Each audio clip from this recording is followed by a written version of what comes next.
Nothing happens in a vacuum, and I feel like we have inched our way toward a flashpoint like this with the umpiring all season, from the way that it's set up, from the way that it's been executed, from the idea of justifying rather than perhaps asking the question of what does the game need. What's your overall view? We've talked all year about challenges that this umpiring group at senior level hold, you know, in terms of the experience, the inexperience, new system. But with any group, Gerard and Garry, you'll be able to speak to this from Clubland, I'm sure.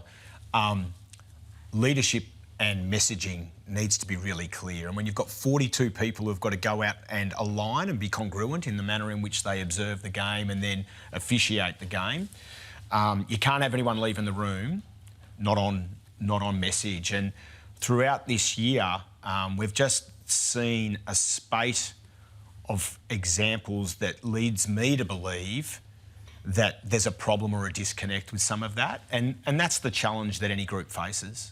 What is it? What's the problem then? What is the problem that leads to that decision being made in a big final? So that one there at the end, that's a really interesting question. I suspect that is, and we've seen some examples over the last 3 or 4 rounds of footy, so just coming into finals, and then obviously this one, where we've seen, and we looked at one the other week, Garry, with Georgiades and Mac Andrew, and the umpire's communication was free kick, prohibited contact. I thought, oh, that's an aberration, it's one out of the box. But then we've subsequently seen an array of them, concluding with this one on Friday night. And so there's enough there for me to say this is not about an individual making an error, which we concede, and the AFL has conceded there's an error here. There's enough of them to say there's a messaging issue. And so I'd love to be able to prosecute when did you bridge this? When did you talk about this? And what was the message? And why are we seeing inappropriate application on field like this? What should have happened there? That you tell Cam to stand up, right, and then you probably go over to Mark and go, do you really want to concede a goal here? Right. Is that what we're doing? So the umpire, you're saying from the... I'm trying to read. The messaging doesn't allow them to have that flexibility to be able to say, hey, as I think that's the perfect approach, and I think everyone in the footy world would accept that. But are you saying that they don't have that discretion to be able to do that, that they must call that? I've seen some senior fellows do it. I think of Brett Rosebery. I think of Simon Meredith. I've seen examples where they've had agency within themselves and they've just gone get up, and that's been fine. But I can't answer the question directly, Garry, because I haven't been in there for the last 5 weeks, and something has been said. There are too many examples for it to be just individual aberration.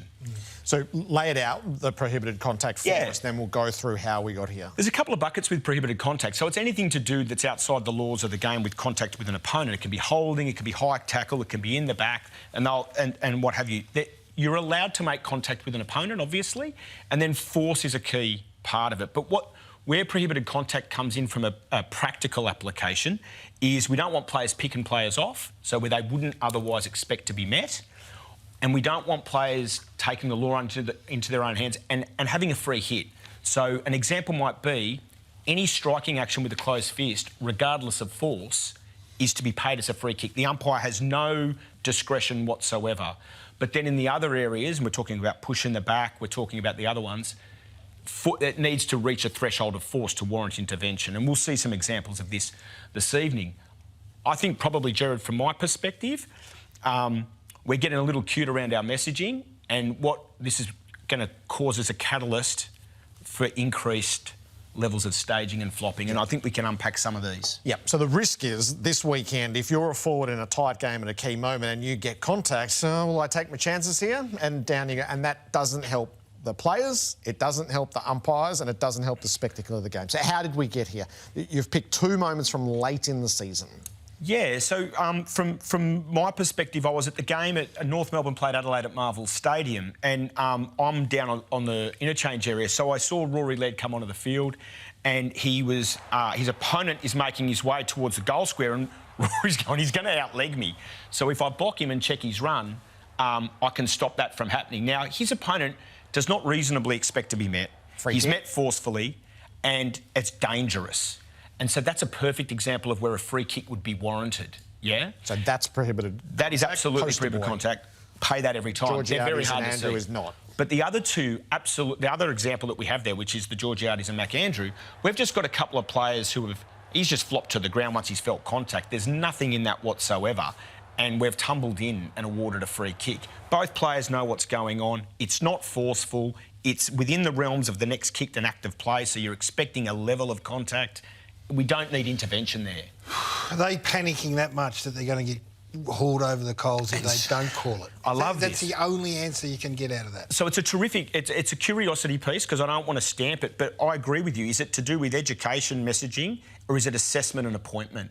And so this idea that you don't have the agency to actually just make a comment and go, I'm not interfering here with free kick, I'm going to handle it myself.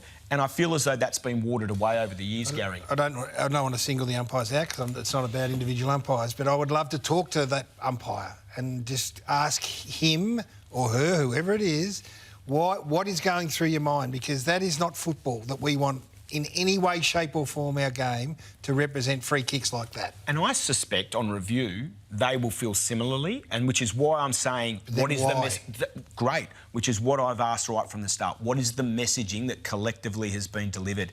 And Garry, I'm really interested in your take. You talked about what football wants to see versus what it doesn't, and we're going to roll into some stuff that I think is only going to create more of this type of flopping behaviour if we, as a game, say it warrants free kick. And it's to do with forwards and defenders in the next act of play, so the ball's going to be coming in that direction. I'm really interested in your view there. So can we have Lohmann and Stewart followed by Voss and Powell? So these are both paid as free kicks, but you will say... I don't think they require umpiring intervention. With the Laird one, his opponent has no idea that it's coming. He shouldn't reasonably... So that's just a weak act by Rory Laird.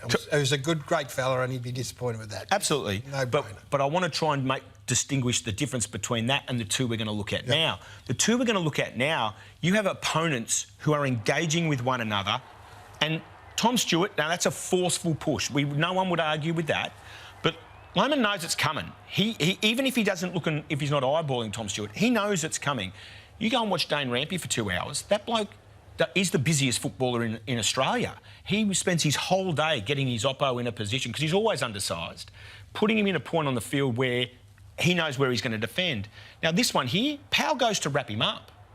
He equally wants to hold Voss from tick-leading back at the ball where he's got to try and defend him one-on-one and he's outsized. Voss goes, off you go, and he's too strong. Now, they're both very forceful, and the way they are now, umpires will pay free kicks for those, and they are expected to. So... as the rules and the coaching stands now, that's expected. For me, I worry that when two players are engaging with one another and there's nothing high, there's no grab and throw on the ground, there's no pushing in the back, it's one-on-one, boom, I've executed better than you.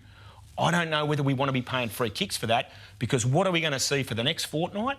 Yeah. Forwards and backs flopping around on the ground and umpires having to decide, is that a flop or is that a forceful push? So it's something that I think needs to be reviewed, and a philosophical flag needs to be put down. Yep, so don't intervene in those ones. Rayner's conversation with the umpire, so this has been depicted in different ways. This is cricket for me. This is the lobbying that begins. 1 over, we'll go 2 overs later, and 4 overs after that. We start the lobbying around, hey, this is going on, you should keep an eye on this, I'm after a free kick here. I think lobbying is a really great word. Cam Rayner, my experience with Cam, and I've had much to do with Cam in terms of umpiring and training with Brisbane and what have you, is one of the most ripping fellas you'll ever meet. I don't think any of that would have been heated. We don't have the comms. So did you have a problem with that? And I don't mind the look of it, which some have said is unacceptable. They've got a player who's right in the space of an umpire. So when you visually look at it and he does get that close, I can understand that that could be a reflection that someone has. My knowledge of Cam and my knowledge of the umpire, they're both very personable people, and I suspect that that was just, hey, can you keep an eye on him? He does not let go of me for an hour.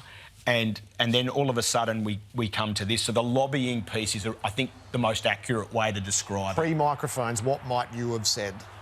Pre-microphones, you might have asked Cam to go look after himself and I'll try and focus on my job, is probably what would have transpired. Yep. You know, you would have engaged at all and you'd nip it in the bud. Were you angry and disappointed when that free kick was paid? I wasn't angry, but when I heard the whistle go and they went to it, I was disappointed, because I'm barracking for the umpires. I want them to do a great job. We come off Thursday night, Garry, where they were exemplary, and I just want them to get it right. So it was disappointing.